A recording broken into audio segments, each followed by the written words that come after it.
Guys, and welcome back to my channel. So in today's video we're going to be working on the next habitat for DLC Zoo. So we've been working our way through the South American animals and we're now on to the last one, which is the anteater habitat. Now obviously you can have your guests walk through the anteater habitat, so that's what I was going for with this build. I've decided to build like a kind of greenhouse kind of thing, like a tropical greenhouse. I was just really feeling like having a building and going to town with all the plants and stuff, so that's kind of what we got here. So yeah, I decided to use the classical pieces and just change them like to a nice kind of grey colour. I didn't really want black and I didn't want white, I wanted like just a different colour. So yeah, here you can see me sort of building the entranceway for the guests to get into. I was struggling a little bit with this to try and get it to fit. But then I realised actually it doesn't matter because the glass is kind of all one piece here, so it doesn't really matter if it overlaps out of the kind of dome shape. One of the things I really wish you would see with Planet Zoo actually is to have some kind of opaque like glass tunnel pieces, because as you'll see in a bit I make one of these kind of tunnel areas into like the sleeping area for the anteater, and it would be really nice to just be able to have some opaque kind of tunnel shaped glass at some point, so I hope we get to see that in the future.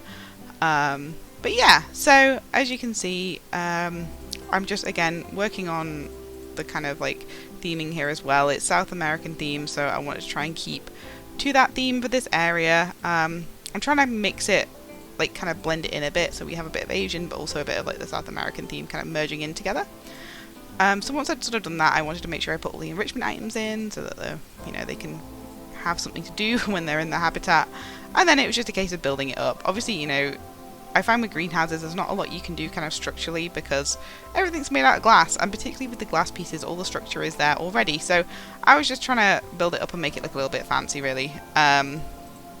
So yeah, that's kind of what I was going for. Again, I was going for a little bit of maybe kind of like an Asian style theme with it, but it was very loose.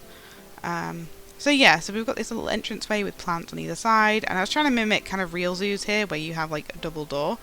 And then I wanted to have actually like just somewhere to eat inside this habitat too, just so that the guests also have a reason to go in there as well, because sometimes they don't always use the kind of indoor areas, sometimes they'll just go and view from the outdoor areas. So yeah, so here I'm just putting the habitat gate in. Obviously it's built on a bit of a hill, so I've had a bit of a nightmare with some of like the fencing and the pathing and stuff like that, but it seems to be all sorted now.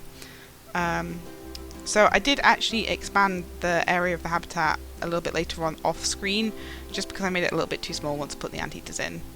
But this is going to be their outdoor area, so I wanted to have like a little kind of pool area for them to swim in, because you know how much the anteaters love swimming in the game. And obviously we're making some custom fences here. This was just some of the Planet Zoo standard pieces, and I wanted to create like mesh, so I was just having a mess around with the fence pieces to see which one fit, and that one fit. I'll probably add this to my fence pack at some point, because it was a really nice looking fence actually. I really enjoyed it, and sometimes it's just nice to have like easy fences to use. So yeah, I was just having a bit of a custom fence going all the way around really for this one. But yeah, the anteaters are probably my favourite animal from the South American pack, just because they look so weird, and they did introduce a lot of new kind of dynamics as well with them as well, like the enrichment item where they can dig and stuff like that, so they're really cool. And yeah, I look forward to showing you the cinematics at the end with this. But yeah, so that's kind of been it really for the habitat. A lot of it is just, again, just plants really. I'm going to actually do a tutorial video, I've decided today, while I was recording this, on how to do kind of realistic or interesting looking plants, because I think there's so much you can do with the plants in the game. It is kind of crazy, and I really love going for the natural look. I'm not really one that kind of is very creative in a sense that I don't really do anything kind of too off the wall. I have got something in mind, however I feel like it'd be a bit too much of a big project to do on my own, so I'll have to see kind of what I think about it really. But I'm planning on doing another kind of project in the future, perhaps with maybe somebody else is interested, but we'll have to see about it. I've got quite a bit that I need to sort of work on at the moment. So yeah, so this is just the eating area. I wanted to blend it in using the aquatic rocks. I love those aquatic rocks. And yeah, you know, just again trying to keep to the theme of the zoo. I'm trying to keep the zoo themed, unlike Alphabet Zoo, which is all over the place. I am trying to keep, you know, have themed areas with this, which is a little bit different to what I'm normally used to building. Usually I just go mad and just build what I feel like it. So there has been a bit more planning than normal gone into this zoo. But yeah, and again, just trying to break up that kind of the edge there. And here we go with the plants. So yeah, I wanted to just start filling it out with plants before I got the animals in. And oh, I also wanted to create like a little viewing path over here. So often you have zoos that have like a little nature trail where they can go and view like the animals. So I've just sort of been working on that, and yeah, I'm just going to town with the plants, changing the colours of things where I can just to add a bit of variety, and just layering. So I've actually started layering different levels of plants. So I can't remember the names of those, of like some of the plants that you see me use. Like I think that's the lobster claw, that one, and you can stack them on top of each other to create like these awesome plant towers. Now I know you can do it with like particularly the aquatic plants, and it looks extremely effective with the aquatic plants. But I've started doing it now with the plants kind of just in the game to create like very, very dense looking jungle effects, and it looks really, really good, to be fair. And that's just kind of what I was doing really with those towers. I was just stacking them on top of each other. I'd like stack it and then rotate it and then stack it and rotate it just to make sure that it, you know, it wasn't looking too samey. Again, I'm absolutely loving the giant rhubarb that has come with the aquatic pack as well. Also, you can create different sized towers with these depending on how like you use the vegetation as well. You can mix and match it together to create different kind of like very densely vegetated areas. And I was even doing it a little bit with the orchids as well. I was doing it like on different scales just to add that depth really.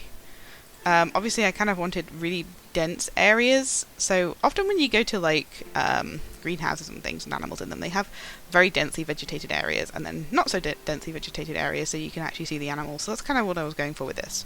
Fun fact actually about most greenhouses, like if you ever go to like one of those kind of tropical greenhouses and you start looking in, like sometimes they have what they called like fly catching plants, you know, the ones that eat like insects, not Venus flytraps, but the other ones, like the really slippery ones. Their name escapes me right now. But if you actually look inside those, you'll often see lots of cockroaches and things. So interesting thing about most botanical gardens and greenhouses and zoos and things is often when they order the plants or have the plants come in from different places, they come in infested with cockroaches. So the place is just teeming with cockroaches, which is great because, you know, it does good for the soil. They're detritivores, they do eat lots of things and decay things away. However, it's not so good from a public health point of view. At my last job, we used to do a lot of kind of sprays for cockroaches at the at like some botanical gardens as well. I'm not going to name them because it's not really fair to them, and to be honest, they were really, really nice and friendly, and you know, it's not really their fault they've got cockroaches, and they're doing what they should be doing really. It's just, you know, it's a tropical house, there's going to be cockroaches in it. You know, they like in the summer the temperature got up to like 35 degrees, and you know, we were having to spray this greenhouse in the summer because that's obviously when the cockroaches are most active. So yeah, we'd spray them and spray it down, and we'd have to, often sometimes they'd have ponds, and we'd have to make sure that, you know, the insecticide didn't get in the ponds because we didn't want it to, like, you know, kill the fish that were in the pond. So anyway, back to this now. So yeah, you can see I'm just doing some more layering with the plants here. I just love the effect of it. I really like tall, towering, bushy plants. It just looks so nice. And again, you can do it with the rhubarb as well. So I've created this kind of very densely vegetated rhubarb. And again, obviously at this point I'd used up most of the habitat space that I could with plants, so I was just trying to kind of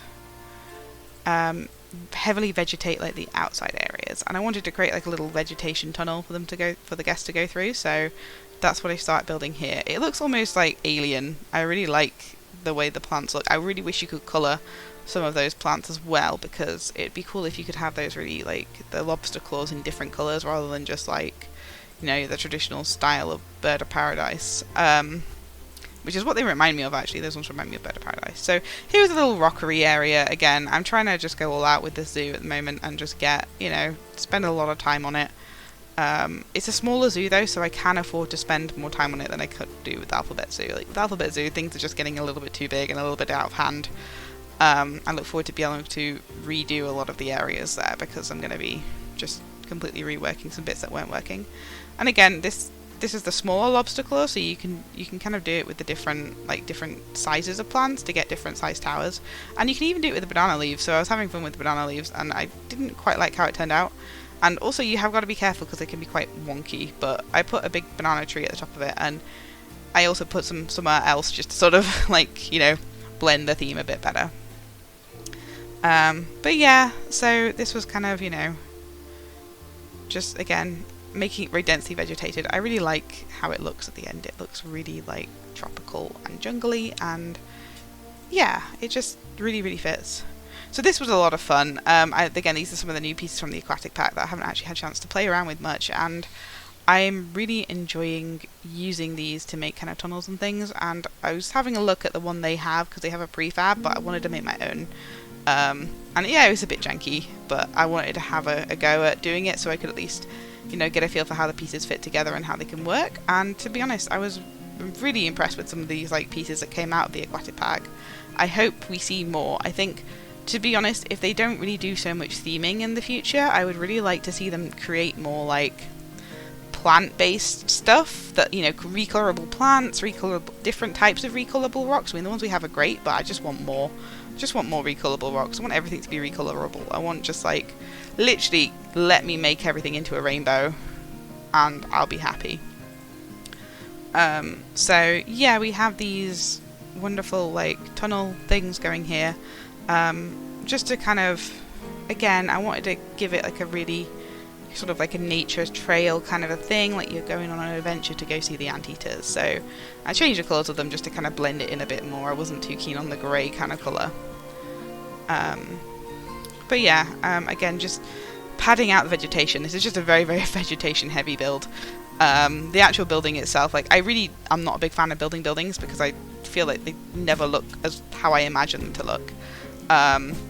So I do really enjoy building the vegetation in this game. I really enjoy making natural looking habitats and just kind of really padding it out and making it look like, you know, how you'd imagine it to look like.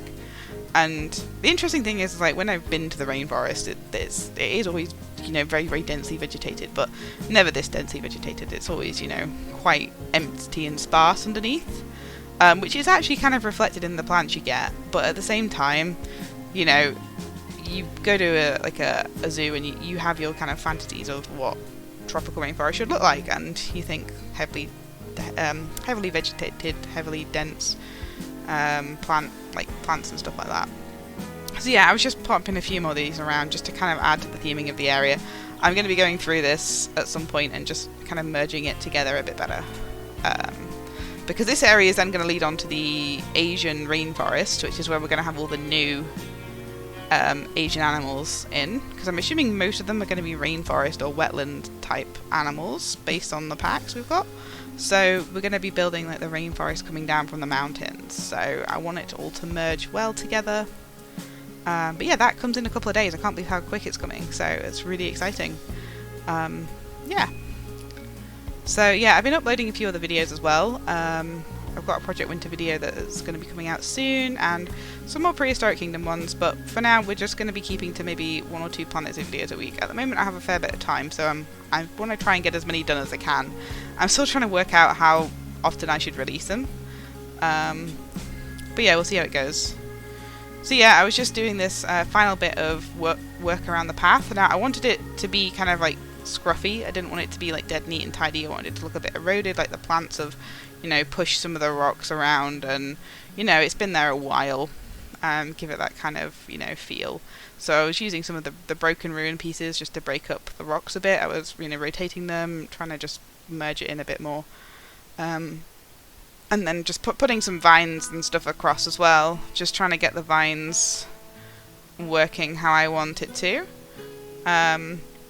Having it so that they blend in a lot more as well. Because I do like having vines, and I always nearly forget to use them, so it's just one of those things that, you know, you think of like every now and then like, you'll use them once and then forget about them, or I find I do. I don't know. I guess, again, I think with Alphabet Zoo I've stopped paying too much attention to detail like I did at the start of it, and you know, it's something I want to go back to and actually put a lot more detail into things. Which is what I'm trying to do with this zoo is, you know, start the standard off start with a high standard and continue that standard, but we'll see how it goes. So yeah, we're sort of coming to the end of the video now, I guess.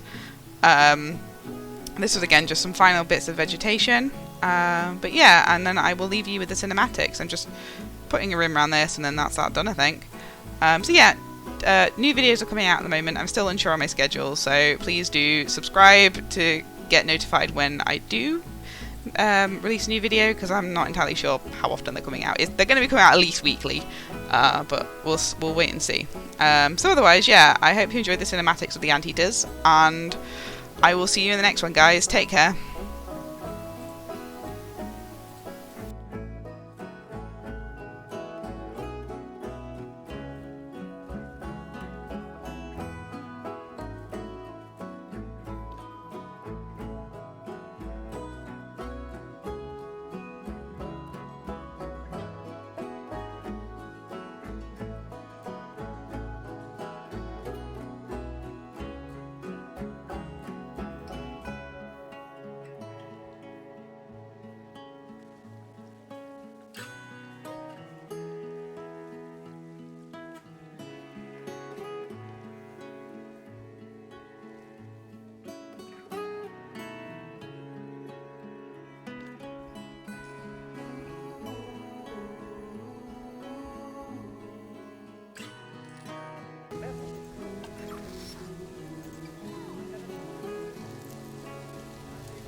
Sehr fest.